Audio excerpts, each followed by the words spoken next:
Welcome to Mythri news. ప్రతిక్షణం ప్రజల కోసం. అనకాపల్లి జిల్లా నర్సీపట్నం 28వ వార్డు అయ్యన్న కాలనీలో కనుల పండుగగా శ్రీ సీతారాముల కళ్యాణం.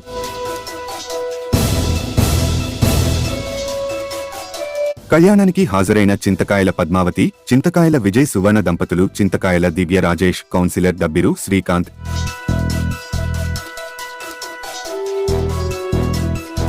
నర్సీపట్నం మున్సిపాలిటీ 28వ వార్డు అయ్యన్న కాలనీలోని రామాలయం వద్ద ఆలయ కమిటీ అధ్యక్షులు గాలి మణికంఠ ఆధ్వర్యంలో ఘనంగా శ్రీరామ నవమి పురస్కరించుకుని శ్రీ సీతారాముల కళ్యాణ మహోత్సవం నిర్వహించారు.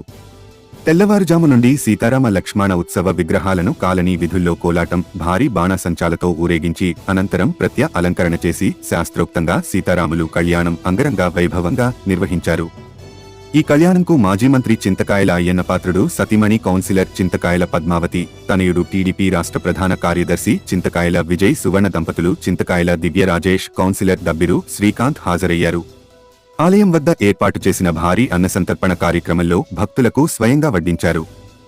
ఈ సందర్భంగా చింతకాయల విజయ్ మాట్లాడుతూ ముందుగా అందరికీ శ్రీరామ నవమి శుభాకాంక్షలు తెలిపారు. అయోధ్యలో రామాలయం నిర్మించిన తర్వాత మొదటిసారి శ్రీరామ నవమి జరుపుకుంటున్నామన్నారు.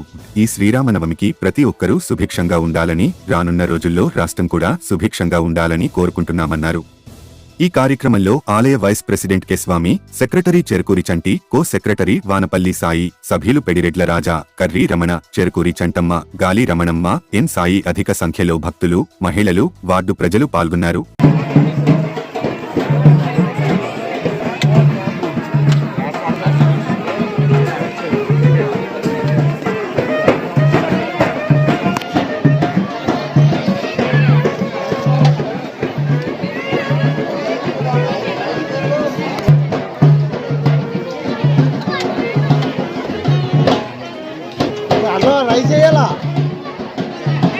కళ్యాణ మహోత్సవంలో శుభంగా స్వామివారి సీతారాముల వారి కళ్యాణ మహోత్సవంలో దంపతులందరూ కూడా స్వామివారికి అమ్మవారికి నమస్కరిస్తూ నూతన వస్త్రద్వయం మరియు మధుపర్కద్వయం పైకి ఉన్న ముగ్గురు కూడా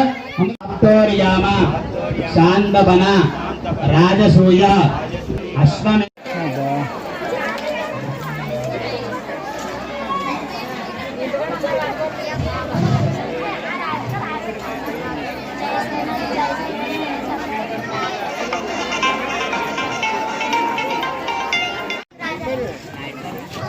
ఆడవారు ఎడం చేయబెట్టండి, ఎడం చెయ్య, మగవారు కుడి చేయబెట్టండి. ఒక రక్షాబంధనం తీసుకుని ఆడవారి ముందు కుడి చేస్తూ తీసుకోండి, ఎడం చేయ కూడా ఒకసారి తీసి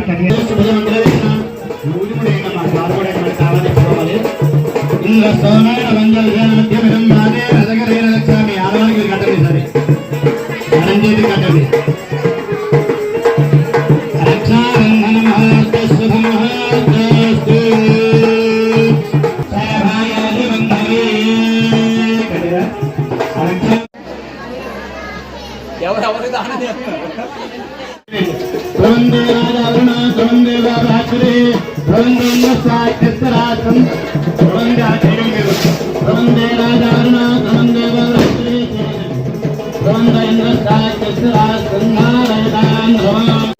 నవమి సందర్భంగా అయోధ్యలో రామాలయం కట్టిన తర్వాత మొట్టమొదటి శ్రీరామనవమి జరుపుకుంటున్నాం. దాని సందర్భంగా ప్రతి వీధిలో కూడా, ప్రతి ఆలయం దగ్గర, ఎందుకంటే రామాలయం లేని ఊరు ఉండదు, ప్రతి ఒక్క ఊర్లోని రామాలయం ఉంటుంది. ప్రతి ఒక్కరికి ఆహ్వానించడం జరిగింది. అన్న సందర్భన కార్యక్రమాల్లో కుటుంబం మొత్తం కూడా, నేను కానీ, నా సతీమణి సువర్ణ కానీ, దివ్య కానీ, పద్మావతి గారు కానీ అందరూ కూడా పాల్గొవాలనే ఏకైక ఉద్దేశంతో అయ్యన్న కాలనీకి రావడం జరిగింది. చాలా సంతోషంగా భావిస్తున్నాను, ఎందుకంటే సరైన సమయానికి తలంబ్రాలు వేసే సమయానికి మేము రావడం, దర్శనం కుదిరింది. కాబట్టి ఆ రాముల వారి ఆశీస్సులు ప్రతి ఒక్కరికి ఉండాలి. ఈ శ్రీరామనవమికి ప్రతి ఒక్క కుటుంబం బాగుపడాలి, సుభిక్షంగా ఉండాలి. రేపు రాను రోజుల్లో మన రాష్ట్రం కూడా సుభిక్షంగా ఉండడానికి అనే ఉద్దేశంతో నరేంద్ర మోడీ గారు, పవన్ కళ్యాణ్ గారు, చంద్రబాబు నాయుడు గారు కలిశారు. నరేంద్ర మోడీ గారు ఈరోజు శ్రీరామ్ అనే ఒక పదాన్ని ప్రతి ఒక్క గ్రామానికి తీసుకెళ్లిన వ్యక్తి. అయోధ్యలో శ్రీరామ మందిరం కట్టిన తర్వాత ఈ శ్రీరామనవమి జరుపుకోవడం అనేది ప్రతి ఒక్కళ్ళు కూడా ముందుకు. జై శ్రీరామ్. ఇవాళ సీతారాముల వారి కళ్యాణం ఊరేగింపు వృక్ష విగ్రహాలు మొన్న భద్రాచలం కూడా పట్టుకెళ్ళాం.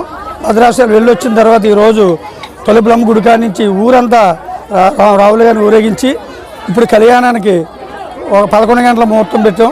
11 గంటల కళ్యాణం పూర్తయిన అనంతరం అన్నదాన కార్యక్రమం ఉంది.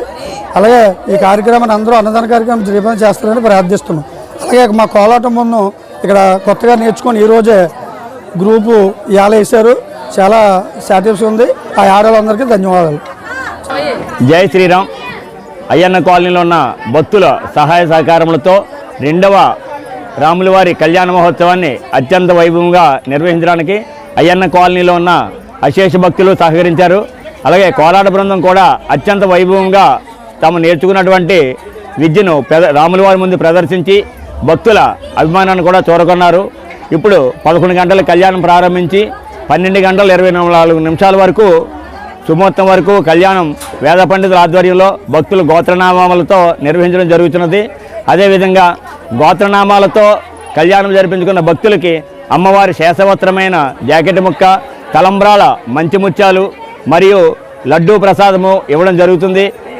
ఇలాగే కార్యక్రమాన్ని అయ్యన్న కాలనీ భక్తులు 50 మంది కూడా పూర్తి సహాయ సహకారాలు అందిస్తున్నారు. ఇలాగే రాబో కార్యక్రమాలు కూడా భక్తులు విశేషంగా సహకరించి ఈ కార్యక్రమాలను జయప్రదం చేయాలని మరీ కోరి ప్రార్థిస్తున్నాం. మరిన్ని తాజా వార్తలకు చూస్తూనే ఉండండి మైత్రి న్యూస్. ప్రతి క్షణం ప్రజల కోసం. Please subscribe.